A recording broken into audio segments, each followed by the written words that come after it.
Use code Incon for 83% off and 3 months for free on your Surfshark VPN, guys. Help support the Twitchiest community using the link down below and keep yourself safe with Surfshark VPN.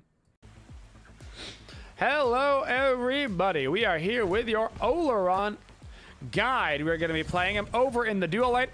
Olorun is played, I would say, about 80 to 90% of the time over in the duo lane, the rest of it being in mid, but I do prefer him over in the duo lane because it really lets him get some nice proper farm going. So you really have two starts here on Olorun. You always get the Hunter's Blessing. You can go right into like a Bancrofts, or you can go right into like a Ring of Hecate. Either way will work. Really comes down to preference. I'm gonna go the Ring of Hecate route. Grab 2 health potions, 2 multi-pots, and our beads. Another one. For our first ability, we are going to be grabbing our 1. This is also the ability that we are going to max out first. It is our general wave clearing ability. So Olorun is an auto attack based mage. So we're gonna have a lot of lifesteal. We're gonna have a lot of rings. Doing a power attack speed hybrid build. He falls into the category of builds like Freya and Ao Kuang and those gods. Gab wants to do the purple to Harpy start. That is fine. That way we get that level 2. Fine by me. So he saves the hand of the gods for this. And then we go over into the lane. So for our first ability, our 1. This ability, the longer you channel it, the farther this ability will go. This is increasing the distance of the ability. Now, a lot of people seem to get confused. This does not increase the damage of the ability, okay? This is strictly increasing the range of the ability. No damage increase off of this whatsoever. I'm gonna grab my 3 here because I have a feeling we're gonna need a nice little defensive active, or a nice little defensive ability. So now we can turn around and start getting some damage back online. These guys are pushing pretty far forward on us. I'm gonna look to hit the Scotty with my 1. Gonna get some nice damage on him. Hit it with another auto attack, forces them to use their shell. Moving back forward. Even Kuzenbo is now pretty low, but I don't want to move up inside of all their creeps and take too much damage. So I'm gonna use my 3 to heal my guest. So the 1 does damage in a line. There's so much action over in dual lane. Let's start to talk about abilities. Does that damage in a line, the longer you channel it, the more it goes. This ability can also critically hit. You might be thinking, wait a second, I thought you were on a magic damage dealer. How can you critically hit? Well, thanks to Olorun's passive. Upon reaching 150 magical power from items, Olorun gains 15% critical chance and 1% per 10 magical power from items. Olorun's critical hits only deal 50% increased damage, and Olorun gains 5% extra scaling on his basic attacks. You can get this crit all the way up to 70%. All the way up to 70% crit, which makes Olorun very unique in terms of magical damage dealers because he can, in fact, crit, which is very cool. Now, because he can crit, it actually means that Kuzenbo ends up being a very scary matchup for him, as with all guys that build crit, Kuzenbo has that built-in thorns, basically, on his kit, thus making crits extra scary, so it's a good counterfeit. So, now our first ability makes a little bit more sense, so we can crit with that ability, which is nice. I'm gonna go ahead and throw down. Ooh, I can't actually get the second part of that off, unfortunately. Let's move back here towards Scotty. I might be able to get some poke on him with that. Nice, cool. Let's be careful, back it up a little bit. So the longer you channel it, farther it goes, and it can really eat itself down the lane. And then this ability can crit. I can't crit right now because, as you can see here on my passive bar, I've got 0% crit chance. That is because my power is not over. My power is not, in fact, over 150. I'm probably just gonna die right here, so I'm gonna try to kill the Kuzenbo before I die. Not quite gonna be able to get him, but I'm actually gonna live here because of the Geb shield and my heals as well. The ability that we got at level 2 is our 3. This is also the ability that we are going to level up last. This is our defensive ability here on Olorun. He does not have a movement ability. This is a knock up around him.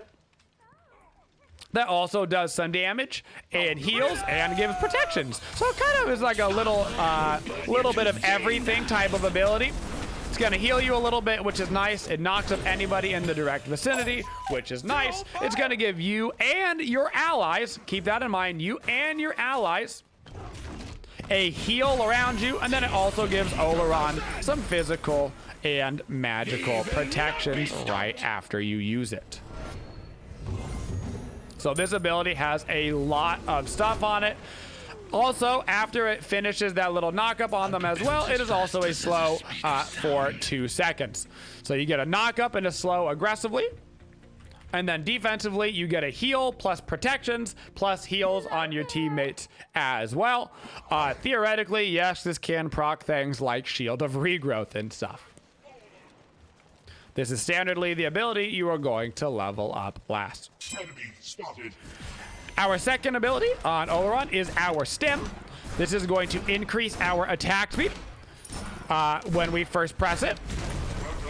It's going to increase our attack speed for 4 to 6 seconds for 40%. And then this ability also has a second part to it. So you can see the stacking circle around here for Olorun. When I enable this ability and I start auto-attacking, it's going to build it up. Or if I use my 1, it will also build up this circle. The more built up this circle is basically indicating more damage built up. That damage buildup you can use by proccing the ability again. So if I press, I'm going to try to go find something to kill. If I press my 1 once, I go into the attack speed, and then you can see a little timer start down here for Summon Sun. And if I press my 2 again, it will do a giant nuke in that area, lasting longer, doing more damage, depending on how built up it was on, built up with my stacks. Easiest way to build up these stacks is to press your 2 and then launch your 1 through a wave, and you're going to build up a bunch of stacks off this ability. So you can get it normally just by auto-attacking while it's open, but the best way to build up stacks is to simply 2 and then 1 through a wave, or 2 and then 1 through a jungle camp, and you'll get that built up real quick like. So boom, I just pop it right then. Should be noticed as well, you can pop your Olorun 1 again. You don't have to let that thing channel all the way. I see this happen a lot of times with channel abilities to newer players. You don't have to sit here and let your 1 channel all the way through. You can simply click the ability again, and it will launch out Olorun's 1. So you don't got to worry about any of that nonsense. So right now, I'm not going to probably be able to get in range of my auto attacks on the Scotty. So I just throw out my 2 to pick up that kill right there as my 1 was about to come up. If he would have continued to run away, I could have let this bad boy channeled real long to make sure it was in range of him as well. Finally, on Olorun, we have our ultimate ability.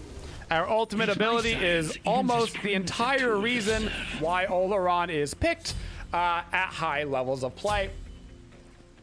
His ultimate is a big, fat rectangle and is a unique CC effect. Inside of this area, enemies will be 40% slower and you will be 30% faster. Okay, but this is not like a slow, this is literally a time warp. Enemies caught inside of this are literally warped in time, meaning that their slow is not like a actual slow affected by like Wingblade or anything.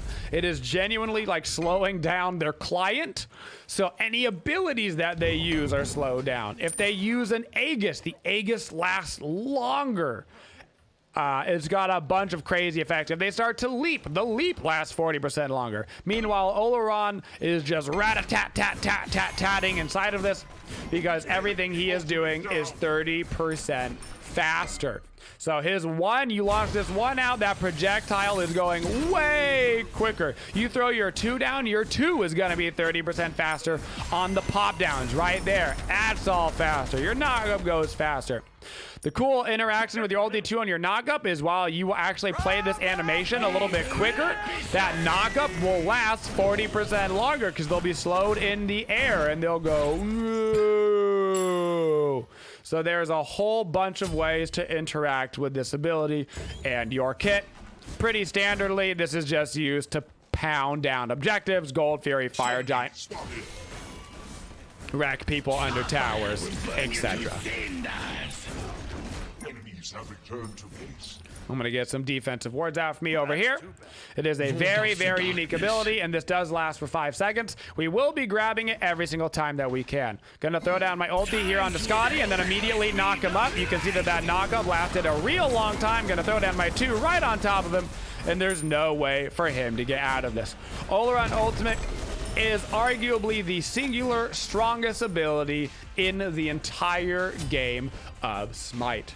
The only way to prevent this effect from being on you is CC immunity.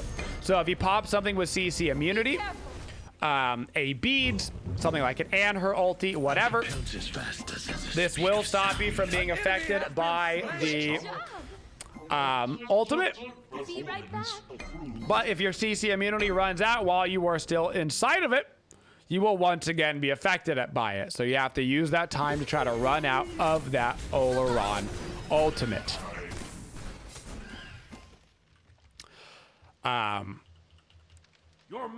So a lot of cool stuff there. A lot of cool stuff there. Now that we've gotten my power above 150, you can see that I now have a 15% crit chance on all of my autos, and of course also on my 1. So not only can my auto attacks crit, but my 1 can also crit now. And as I continue to increase my power through items, every 10 power, I will grab another 1% crit chance up to that potential cap of 70% crit. Can't go any higher than that.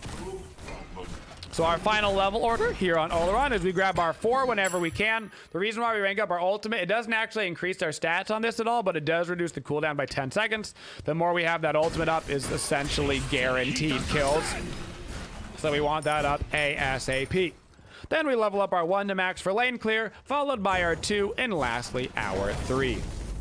Our 3 actually becomes a very, very good ability as you get later into the game, particularly for things like team sustain.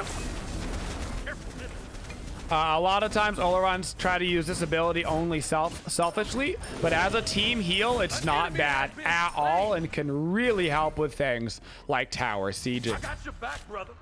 In the early game, though, it's a lot more used for like its knock-up effect. So right there, I throw down my ulti. It puts the Scotty and the Vulcan inside of it.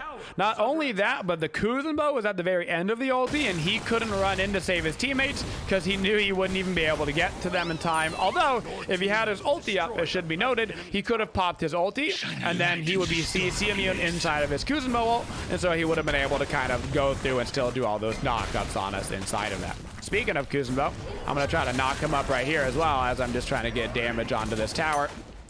I don't really mind even tanking this right now. Okay, now I mind.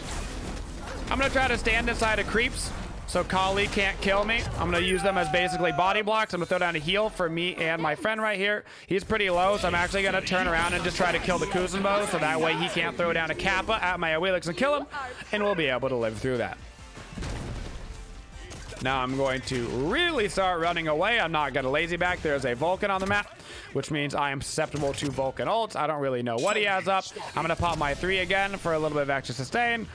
I hear the ulti, so I'm going to cut back, and now I should be able to live through this one. Backing up, I'm going to go get myself a Bancroft and an Aegis and a Sentry Ward. So we've got tier 2 going into Bancroft. It's going to give me a bunch of life steal. On Olorun, pay attention to your enemy's build. If they're building a disgusting amount of life steal, you don't, or excuse me, a disgusting amount of anti-heal, you don't have to commit to the full life steal build. The Ring of Hecate, Bancroft's Typhon's Fang. You do not have to commit to that. You can simply go more along the rings and get damage off of that, and that's totally fine. But preferably, if you can go a full lifesteal build, that's going to be the most effective, but only in the situation where they're not building a ton of anti-heal. So if Scotty already had a Brawlers, if they were working on a Divine Ruin, I would not be committing right now to all this lifesteal, because that would counter me super hard. But as of right now, they don't have any anti-heal online, meaning that a lifesteal build is going to be super efficient for quite a long time. So that's going to mean I'm going to head into my Bancrofts, and then I'm going to double check. But because I've already committed to a Bancrofts and a Ring of Akate at that point, I'm going to get my Typhon's Fang no matter what, even if they did start to build some anti-healing.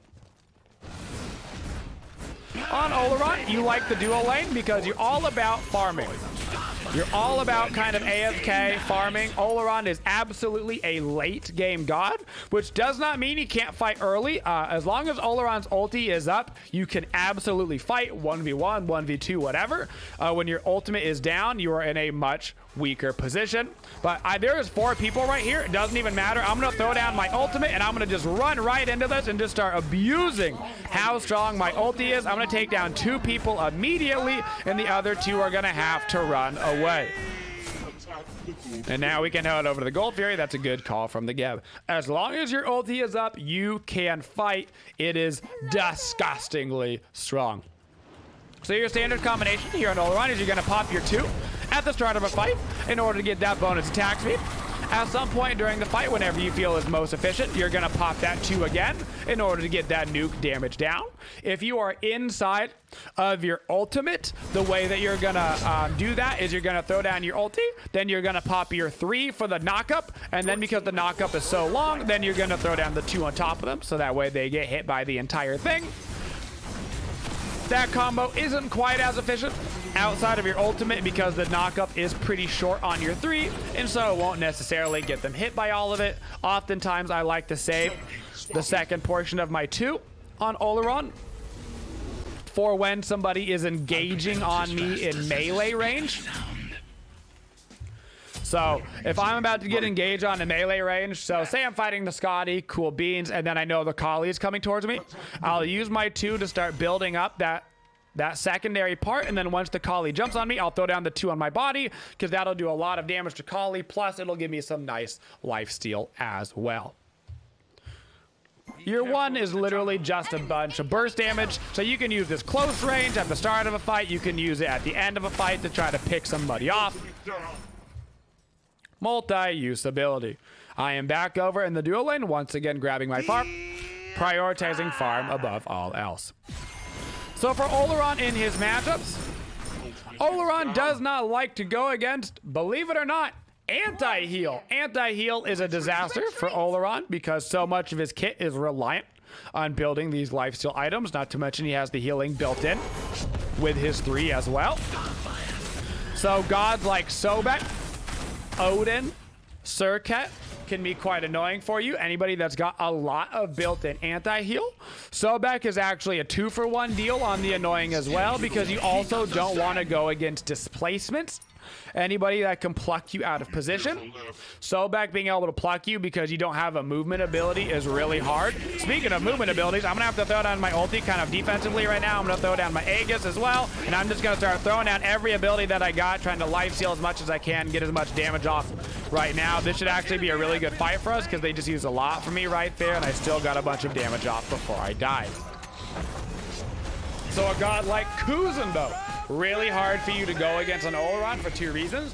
1, he has a displacement, right? He is going to push you out of the way with his 3, putting you out of position. If you don't have your ulti up, there's a good chance that you're going to be dead no matter what. 2, Kuzenbo also has his shell, which gives him that anti-crit damage. You crit on a Kuzenbo and you're going to do a lot of damage back to yourself. Lord forbid he builds a Thorns on top of that, so you're going to have damage on damage on damage being reflected back onto you. Reminder, Thorns also has an anti-healing component. You only have half effective lifesteal against people with their Thorns popped. So Thorns is also an active that you need to be wary of as an Olorun player. That's really only going to go for their front lines, but like if they're Cthulhu or their Kuzenbo, this game has a Thorns, that is quite problematic for me. So I got to be careful fighting this Cthulhu while this Thorns is up. As far as gods that you're good against fighting, it's pretty much everything else, man. Olorun is great in the meta right now. He likes the items, he likes the builds, he loves being able to AFK farm. Over in the dual lane, you can absolutely take 1v1s on Olorun no matter who you are against in the lane. There's no hunter that you're gonna like by default lose to. As long as you're confident hitting your abilities and as long as your ultimate is up, you're gonna be fine. In general, I don't recommend pushing super hard unless you get yourself a lead on Olorun, unless that ulti is up. There's really just no reason to. It is such a strong ability. Why would you risk fighting without it?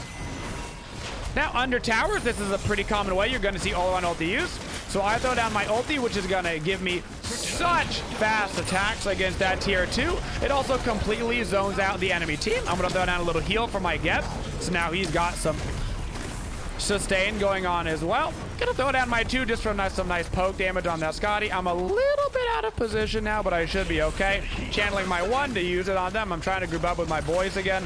Gonna give them a heal once again in the back line, try to keep them alive. And now I'm gonna turn around on this Kuzenbo, building up as much damage I can on my 2.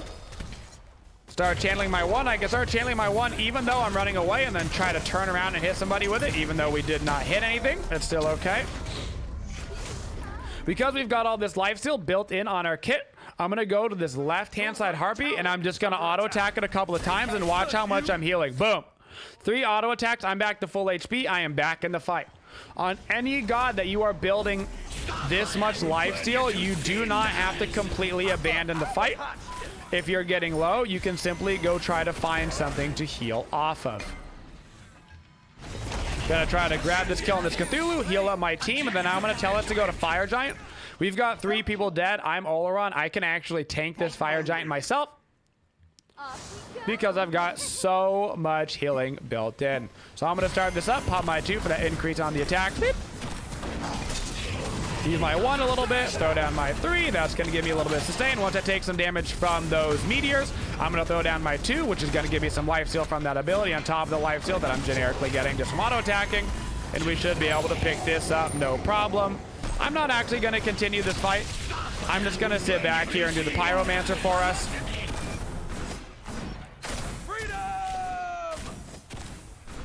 And then we can shove up the right lane. So right now, we're going to shove up this right lane. We're going to go get ourselves the tier 2 tower.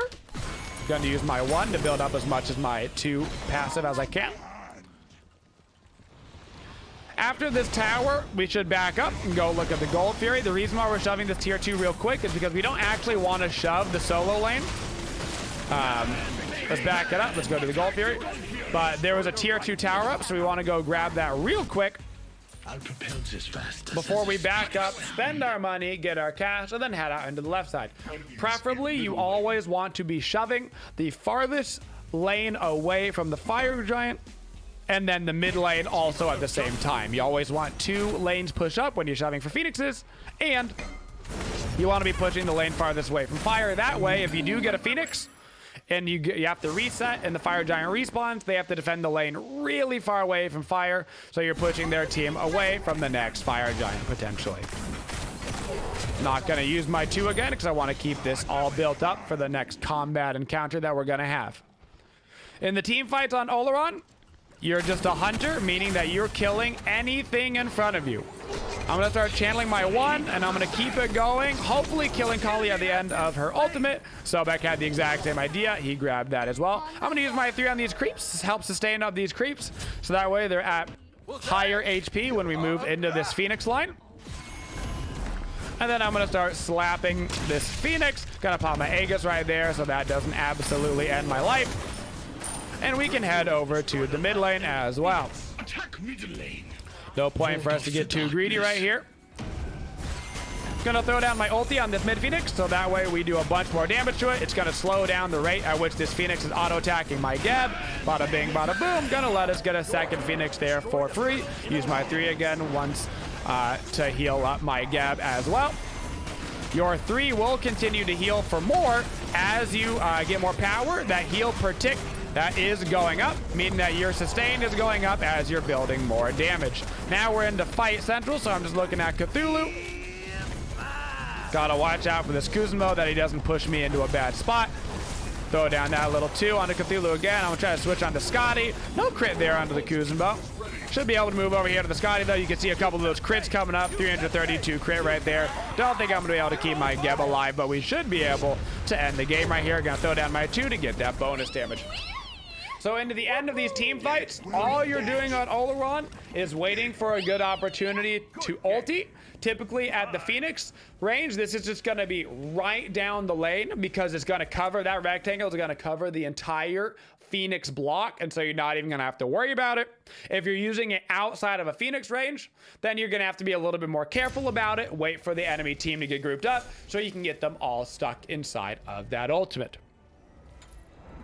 For our build here at the end, we were going to be going a Telkine's ring as well as a demonic ring. Pretty standard, nothing crazy right there. We've gotten a bonus damage from the Telkines, would have gotten a bunch of penetration from the demonic, eventually selling our shoes of the Magi for a hasten ring to give us that hastened effect as we moved into the ultra late game team fights if we were moving into that 6th item slot.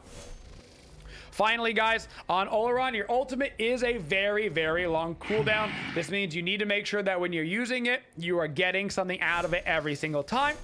It is okay to use it on a Gold Fury, on a tower, on a fire giant, whatever. Don't feel bad about using it on an objective because you are getting something out of the ulti. The only thing you need to be careful about is, are you about to have like a 1v1 type fight? If you throw it down, if you slightly misplace it and you ruin it, then it's going to be down for at least 2 minutes basically. And so you have to be careful with that. So try to look for those big opportunities. Shoving a tier 2 tower with your team, great opportunity to use it. You'll stop them from pushing in. You get them pushed back out from their tier 2 tower. You're defending your Phoenix, fantastic. The second they push in towards the Phoenix line, you throw down that ulti, you defend yourself right on out. That way they can't push in for those 5 seconds. Buy your team some more time, give yourself some opportunities for some good fights, guys. And that is our Olorun guide.